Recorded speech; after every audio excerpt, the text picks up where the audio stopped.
County government. And for those who don't know me, I basically oversee 4 divisions down at the Lecanto Government Center: the Building Division, the Land Development Division, Geographic Resources and Community Planning, as well as Code Compliance. And I know I've spoken to you about that in the past, so the only thing that I'll remind you again is, remember, when you're doing your listings and you need to know your zoning and your flood zone, you need to call our office, okay? We are your resource on that. Don't take it off the PA site. Don't look elsewhere. Please call our office. So I want to give you just a brief update of a few things that are going on in our office. Number one, I'll touch base on the impact fee update. I spoke to you a few months back about the county had a consultant on tap, Duncan and Associates, who is updating our study. As you know, we are required to update it every 3 years in accordance with our ordinance, as well as that the statutes do require the calculation of impact fees rely on the most recent and localized data. So it's important that we do this. But aside from that, we're getting ready to start now our public hearing process. We had brought a lot of the information before some of our stakeholders, including working with the school board as well as the cities and other interested parties.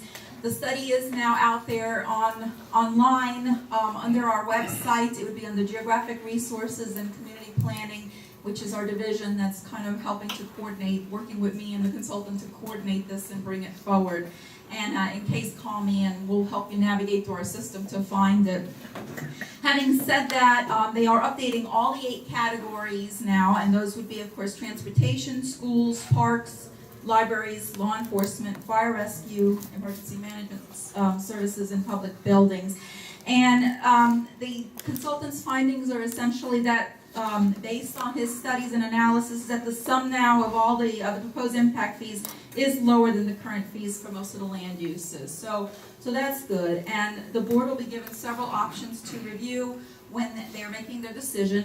We're going to start bringing it before the Planning and Development Commission in July and slowly progress through the hearing process till we get it to our Board of County Commissioners. So some of the things that our consultant came up with based on direction he initially received from our Board of County Commissioners was to revisit the transportation benefit district and to offer some different approaches to considering those. So right now, you know, we have a countywide option on that. One of the things that they had asked them was to look at tiered fees.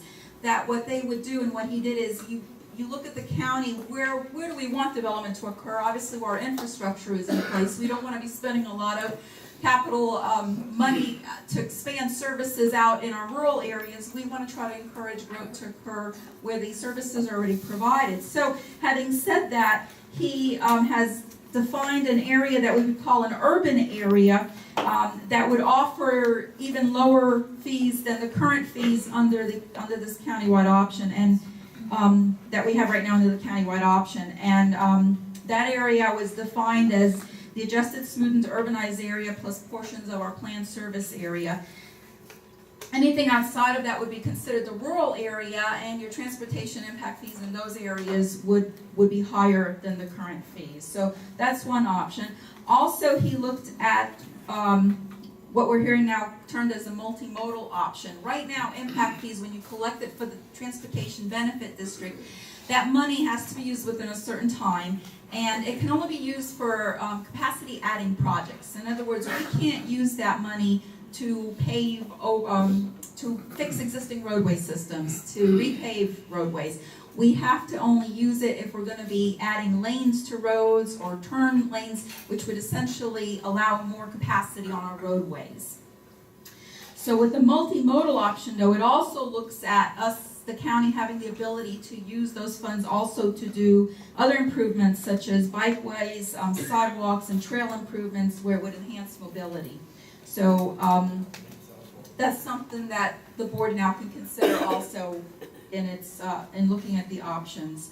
So like I said, this is now starting to go through the public hearing process. It'll end up coming to the board probably more towards, let me see, we have a tentative schedule. So it starts with the Planning and Development Commission in July, and we're probably looking towards the end of October for adoption. Of course, each board has the option to ask for additional workshops if so needed. So And of course, the board can look at the fees and decide to adopt them at 100% based on the consultant's recommendation, or they can do it at a reduced rate, or they can also opt to suspend fees if they desire for a period of time. So we'll see how that all goes. But again, if you want to see the study, go ahead and call our office and we'll direct you to where that's at.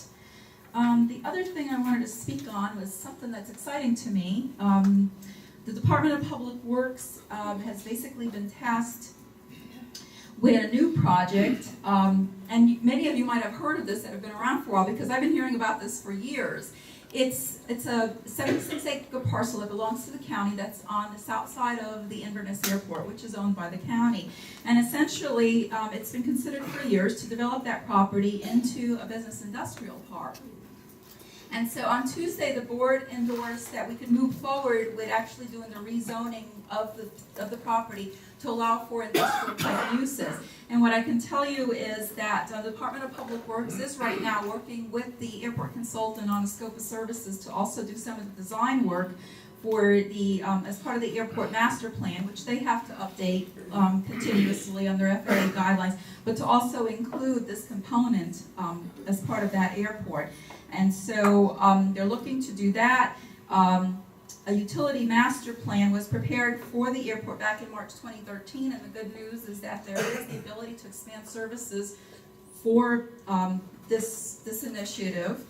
And furthermore, our Economic Development Council's 5-year strategic plan also kind of endorsed this site as a potential site for a new business park. And so Don Taylor with the EDC had spoken to our board on Tuesday evening, basically on the economic opportunity that this would potentially bring to our county. So the site location offers a number of advantages. Obviously, its association with the airfield, that there's eligibility for us to get additional FDOT aviation grants. Its proximity to the city of Inverness. Also, it's on US Route 41 that runs parallel to I-75. And I didn't realize this, but looking at the big picture, and I know that would be a long travel, but US 41 actually starts down in Miami and travels all the way through our side, all the way up to Georgia. So that kind of floored me. The reason we need to redesignate it is the property right now is public, semi-public institutional, which has limitations as to its uses. So with the rezoning, what this would do is it would increase potential opportunities for manufacturing, storage, warehousing, and distribution. And so I'm excited to finally get to work on that project with our Department of Public Works. New things as to what's coming. I know you guys always want an update on any kind of permits or anything that's coming. We have a few things that just came to us. I know Nature Coast EMS has been talking about expanding, and we did finally receive their permit request for a 12,700 square foot maintenance and logistics building that's on Homosassa Trail right across from their existing facility. So we're currently reviewing that. That's on Homosassa Trail. And our Geographic Resources and Community Development Office recently received a land use amendment application for Gulf to Lakes boat sales, which just moved their facility nearby, and they're rezoning approximately 1.6 acres because they seek to expand their services. So that's good. That's good when you see local businesses having a desire and a need now to expand. So that's really my presentation for today. Can I answer any questions you may have? Yes, ma'am. Is there any way we can get a schedule of repaving for some of the county roads? Yes, that is handled under the Department of Public Works. I'll need to speak to Jeff Rogers, who's the director of that department. But I believe that, yeah, they do have that on hand. So I'll talk to Jeff and have it send it through Bonnie. Sure. Okay.